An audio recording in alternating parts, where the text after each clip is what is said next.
السلام علیکم everyone, welcome back to اندر ویڈیو۔ آج کی ہماری ویڈیو ہے کہ شرک کیا ہے۔ ہم مصروف اور بے وقوف انسان جو اللہ کے سوا دوسروں کو پکارتے ہیں اور دوسروں سے امیدیں وابستہ کر لیتے ہیں، کیا ہم نہیں جانتے کہ شرک کیا ہے؟ شرک یعنی اللہ کی ذات یا صفات میں کسی دوسرے کو شریک کرنا، اس کے برابر کسی کو سمجھنا، یا کسی کی ایسی فرمانبرداری کرتے ہیں جیسے کہ ہمیں اللہ تعالیٰ کی کرنی چاہیے۔ کیا ہم نہیں جانتے کہ توحید کیا ہے؟ توحید تو یہ ہے کہ نہ اللہ جیسی کسی کی ذات ہے، نہ اس جیسی کسی کی صفات ہے۔ تو پھر ہم کیوں اپنی امیدیں دوسروں سے وابستہ کر لیتے ہیں اور کسی کو اس کا شریک بناتے ہیں؟ اللہ تعالیٰ نے قرآن مجید میں سورۃ النساء کی 48 آیت میں فرمایا ہے، خدا اس گناہ کو نہیں بخشے گا کہ کسی کو اس کا شریک بنایا جائے اور اس کے سوا اور گناہ جس کو چاہے معاف کر دے۔ یعنی اللہ تعالیٰ شرک کرنے والے کو کبھی معاف نہیں کرتا۔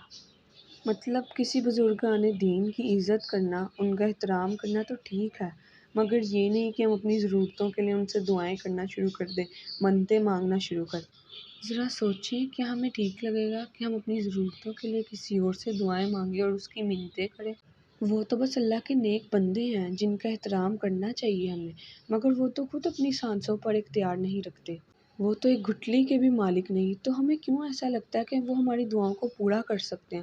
حالانکہ دعا قبول کرنا تو صرف اللہ کے اختیار میں ہے، جیسا کہ اللہ تعالیٰ نے قرآن میں سورۃ احقاف کی 5ویں آیت میں فرمایا ہے، اور اس شخص سے بڑھ کر کون گمراہ ہو سکتا ہے جو ایسے کو پکارے جو قیامت تک اسے جواب نہ دے سکے اور ان کو ان کے پکارنے ہی کی خبر نہ ہو۔ مطلب ہم ان لوگوں سے دعائیں مانگتے ہیں، ان لوگوں سے منتیں مانگتے ہیں، ان لوگوں کو پکارتے ہیں جو کبھی ہماری سن ہی نہیں سکتے۔ اور پھر اللہ تعالیٰ فرماتا ہے، اور جن سے تم مانگتے ہو یا جن کے آگے سجدوں میں گر کر مانگتے ہو، ان سے کہو کہ ایک مکھی کا پڑ بھی بنا کر دکھا دیں۔ اگر پورا مجمع بھی جمع ہو جائے تب بھی مل کر نہیں بنا سکیں گے۔ جب وہ کسی چیز پر قادر ہی نہیں، کسی چیز پر اختیار ہی نہیں رکھتے، تو ہم انہیں کیوں پکارتے ہیں؟ وہ تو خود حیات ہی نہیں، تو ہم کیسے اپنی ضرورتیں ان سے پوری کروا سکتے ہیں؟ جیسا کہ آپ بہت اچھی طرح سے جانتے ہیں کہ مختلف مذاہب میں اللہ تعالیٰ کی ذات کے ساتھ دوسروں کو شریک ٹھہرایا جاتا ہے۔ جیسے ہندو مختلف بتوں کی عبادت کرتے ہیں اور ایسے پتھر کے بنے بتوں کو پوجتے ہیں جو کبھی ان کو سن نہیں سکتے۔ ویسے ہی عیسائیت کے مذہب میں حضرت عیسیٰ علیہ السلام کو اللہ تعالیٰ کا بیٹا سمجھتے ہیں، جس میں بالکل بھی حقیقت نہیں ہے۔ اور سب سے زیادہ افسوس کی بات آپ جانتے ہیں کیا ہے؟ کہ مسلمان بھی جانے انجانے میں اللہ تعالیٰ کی ذات کے ساتھ دوسروں کو شریک ٹھہراتے ہیں، جیسا کہ درباروں سے منتیں مانگنا، قبروں کو سجدے کرنا، قبروں کو چومنا، یہاں تک کہ لوگ اپنے پیر و مرشد سے دعائیں منگواتے ہیں اور ان کو تحفے تحائف دیتے ہیں۔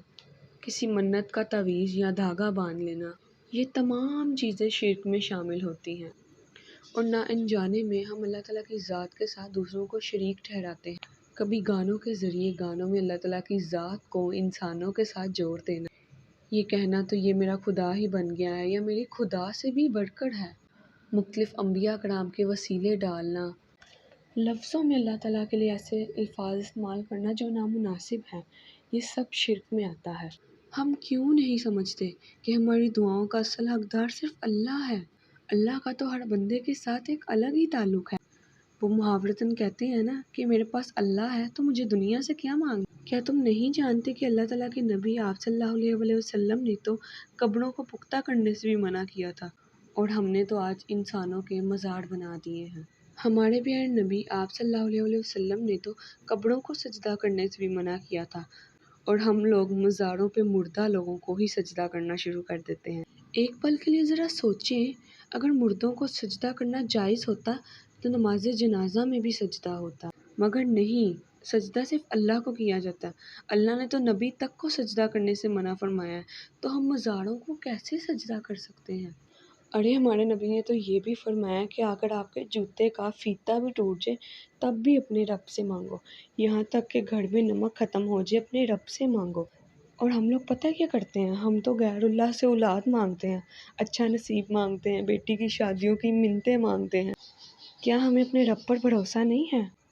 ہمارا تو ڈائریکٹ ریلیشن شپ اپنے اللہ سے ہے، تو ہمیں کیا ضرورت ہے وسیلے ڈالنے کی، کیا ضرورت ہے دوسروں سے مانگنے کی؟ اور ہم مسلمانوں کے زوال کی وجہ شاید آج یہی ہے کہ ہمیں جس کے آگے رونا ہوتا ہے، جس سے مانگنا ہوتا ہے، ہم اس سے مانگتے ہی نہیں ہیں۔ شاید یہی وجہ ہے کہ مزاروں پہ درباروں پر مجمع ہوتا ہے اور مسجدیں خالی ہیں۔ ہم نماز پڑھنے کے لیے جائے نمازیں نہیں خریدتے، بلکہ ہم مزاروں پہ قبروں کو چادر چڑھانے کے لیے چادر ہی خریدتے ہیں۔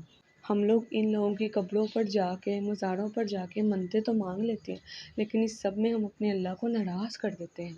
اللہ تو غنی ہے جبکہ انسان غریب ہے، وہ فضل والا سخی ہے جبکہ انسان کنجوس ہے۔ اللہ ہمیں پسند کرتا ہے، اللہ ہمارے دلوں کی ہر بات جانتا ہے، ہمارے ہر حالات جانتا ہے۔ ہماری مسکراہٹ کے پیچھے کا جو آنسو ہے نا، وہ بھی جانتا ہے۔ وہ تو خود کہتا ہے کہ مجھ سے مانگو، مجھ سے مانگو۔ جب ہم اس سے نہیں مانگتے نا، وہ تب ناراض ہوتا ہے۔ تو ہمیں صرف اس کی ذات سے کیوں نہیں مانگنا چاہیے؟ اس لیے ہمیں چاہیے کہ ہم ہر چیز کی دعا اللہ سے مانگیں، چھوٹی سے چھوٹی چیزوں کی دعا بھی اللہ سے مانگیں۔ ہمیں دوسروں سے مانگنے کی ضرورت نہیں ہے۔ اس سے ہم اللہ تعالیٰ کے نزدیک ہوں گے اور لوگوں کی نظر میں بھی عزت دار بن جائیں گے۔ اللہ تعالیٰ ہماری زندگیوں میں برکتیں شامل کر دے گا۔ آج کے لیے بس اتنا ہی۔ اللہ حافظ۔ اگر آپ کو میری ویڈیو اچھی لگی ہے تو ویڈیو کو لائک کیجیے، چینل پر نہیں ہے تو چینل کو سبسکرائب کیجیے، بیل آئیکن کو بھی دبا دیجیے گا تاکہ میری ہر آنے والی ویڈیو آپ تک پہنچ جائے۔